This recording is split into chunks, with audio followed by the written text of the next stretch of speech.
Federal government hands over completed section of Port Harcourt-Aba rail line to NRC. And on the foreign scene, UK lawmakers vote in favor of allowing assisted dying. I am Constance Irele Mega. We'll go on a commercial break and the news continues afterwards. Stay tuned.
The Nigerian Army says it has arrested and detained investigative journalist Fisayo Soyombo in connection with illegal oil bunkering in Port Harcourt. Earlier today, the Foundation for Investigative Journalism, FIJ, on X, said that its founder, Mr. Soyombo, has been arrested and detained by the 6th Division of the Nigerian Army in Port Harcourt for the past 3 days. But in a statement today, the acting deputy director of 6th Division, Army Public Relations, Danjuma, said the operation leading to Mr. Soyombo's detention followed intelligence regarding a notorious gang of oil thieves involved in pipeline sabotage and illegal oil connections in the region. He said the suspects arrested at the site, including Mr. Soyombo, are currently undergoing preliminary investigations to determine their level of involvement. Moving on. The mother of a 10-year-old boy who was abducted on Monday is appealing to his kidnappers to release him unconditionally. Florence Jonah, a resident of Rukboku, said her son, Emmanuel Jonah, went missing when he left her shop to go home in the evening but never arrived. She said despite extensive searches, her son has not been located. Mrs. Jonah, in an interview, also expressed frustration that despite filing a report at the Iguruta police station, no meaningful action has been taken to help find Emmanuel.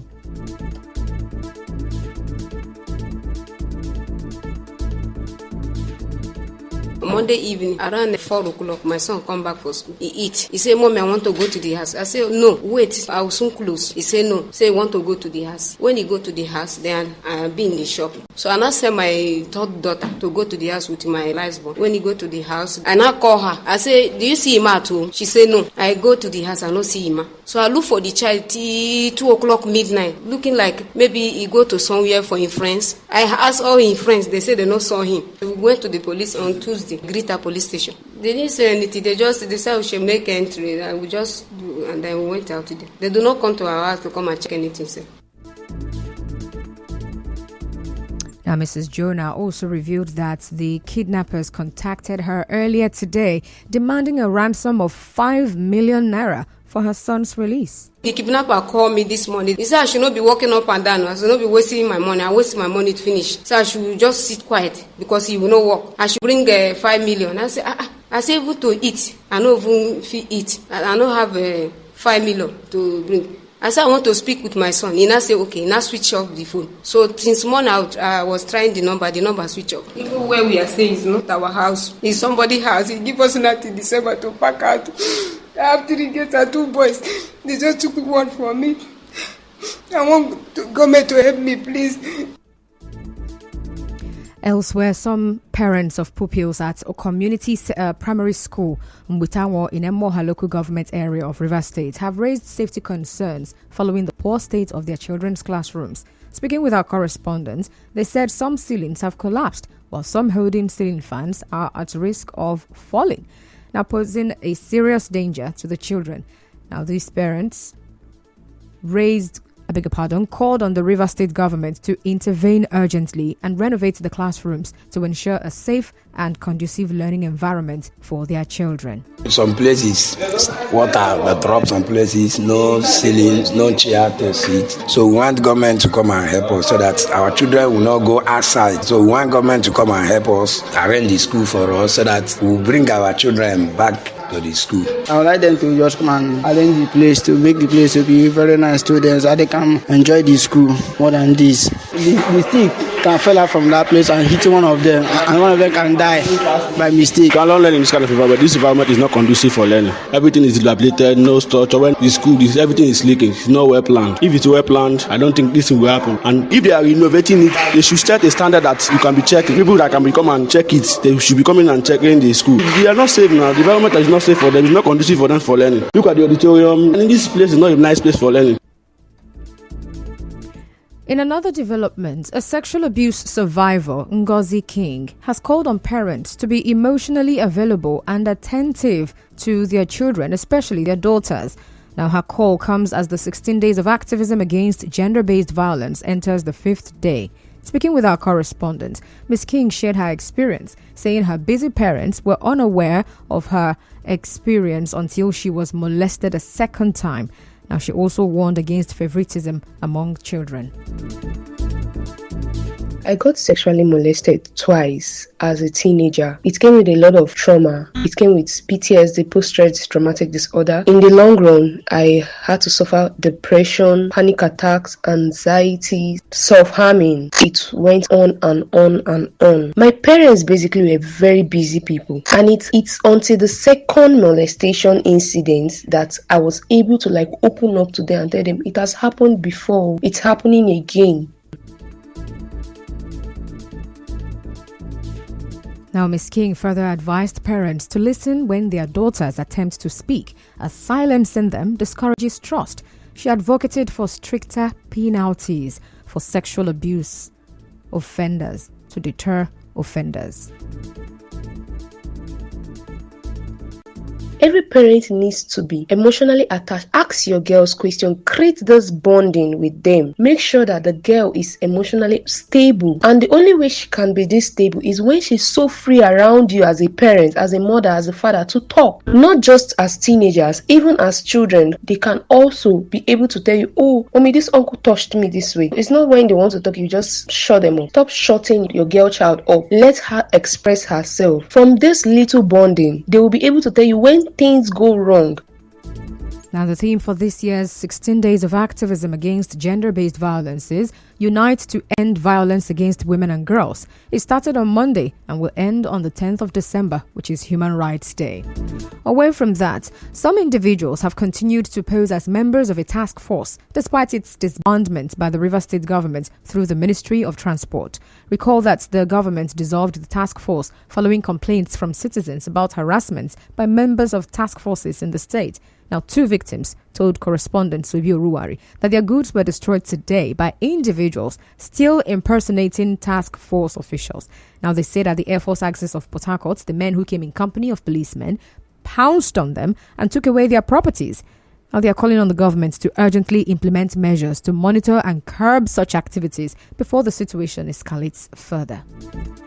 In the airport, Lord Emmanuel, they just came to gather something now. The water I was cooking just fell on me, and my leg is just inched up. Task force that came here just chased everybody and scattered things here. The hot water, everything, they poured on it. Even Africa, the all of them came here. Task force uniform with their healers. 3 healers, they came here with just now. That was, even the Oga came down, Africa came down. We told of the Ogas and the boys with police. This morning, the River State Task Force, they now drive around inside the street. They start destroying the that we start put here and they start collecting our umbrellas. Some of them was demand that we should give them 1,000 naira before we give them the umbrella. Before the Ghana asked them to emboss. All of them run inside the motor then and run away. They collected some people their umbrella. Even there is one lady here, they pour her hot water on her leg. Still to come, federal government hands over completed section of Port Harcourt-Aba rail line to NRC. Stay tuned.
Thanks for staying with the news. The chairman of the Nigeria Labour Congress in Rivers to exercise patience, assuring them that all issues will be resolved. Mr. Agwanwo, who made this appeal during an interview with correspondent Soibi Oruwari, was addressing reports on the implementation of the agreed minimum wage template.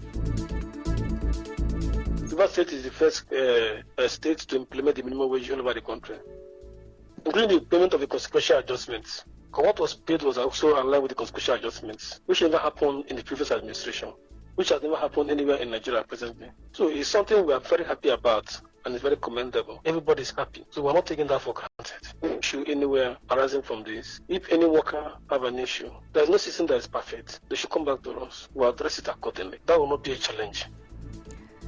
Mr. Agwanwo also encouraged workers at the local government level to remain hopeful, assuring them that they too will benefit from the new minimum wage. But the local government we are very sure that the same thing that happened at the state government will be extended to the local government. Even the last administration, there was a serious gap between the implementation of a minimum wage at the local government level. So it's somebody that also takes the issues of local government at heart also. I want to appeal to the local government workers, they should be patient. If they have not received at that level, that we also try as much to make sure that the same hand of leadership is extended to them. See what is happening at the local government level, what is happening. How people are being uplifted, that's of welfare. In the meantime, a group, the Simplified Rivers Elders Forum in Rivers State, has passed a vote of confidence on Governor Siminalayi Fubara for fulfilling almost all his electoral mandates in the last year, despite the political crisis orchestrated by people they described as enemies of the state. The secretary of the forum, Alalibo Frederick, who read the communique after their meeting, said they have aligned themselves with the recent reported call by the acting national chairman of the PDP that the seats of the 27 lawmakers who allegedly defected from the PDP to the APC be filled. We, the elders, salute the courage and vigilance of our amiable governor for rising to the occasion in defense of the democratic rights of the Rivers people and Nigeria in general. We align ourselves with the recent position of the PDP national chairman, Ambassador Umar Damagum, stating that the seats of the pro-Wike lawmakers be filled in line with the provisions of the Constitution and the Electoral Act. We dissociate ourselves from the call of the Rivers State chapter of the PDP and all men and women of civilized cultures to conduct to ignore the call. Now, Mr. Frederick also said the forum is demanding that the judiciary should fix the root cause of the current political crisis in Rivers State and commended the Chief Judge of Nigeria, Chief Justice of Nigeria, for taking steps in addressing some judicial abuses in the system. The pro-Wike faction in the Rivers State House of Assembly, led by Right Honorable Martin Ameule, despite the entreaties of Mr. President, defied the path of honor by refusing to withdraw their cases before the courts, as against the Rivers State government, who withdrew all their legal processes, even as defendants, using the president and presidency as a decoy. This to us is a form of legal ambush, portraying mischief, disrespect for the president and Nigerians, and a show of the dishonorable nature of these lawmakers.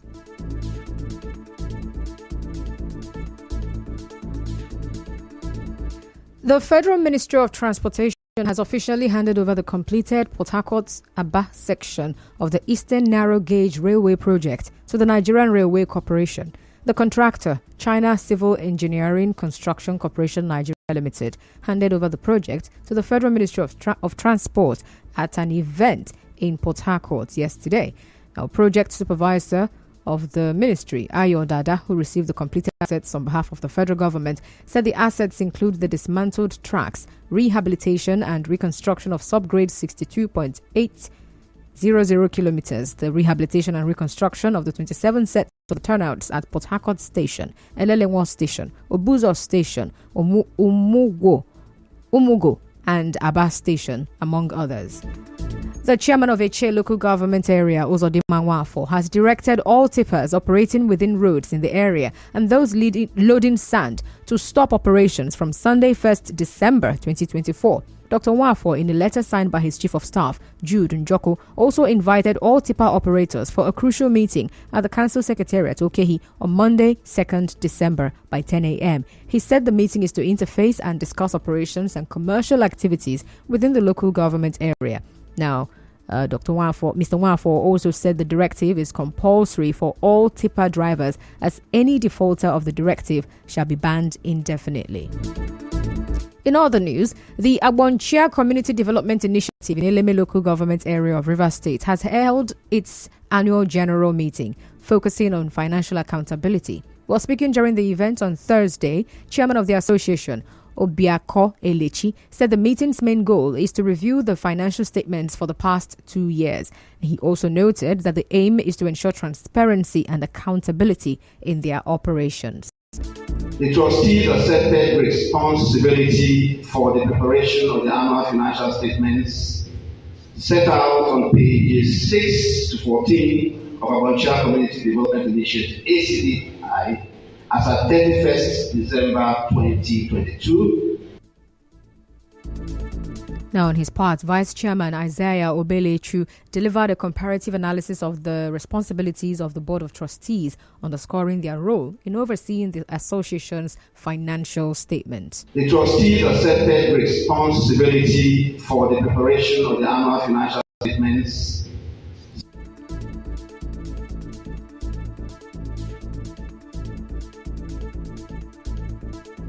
The Community Elders Forum.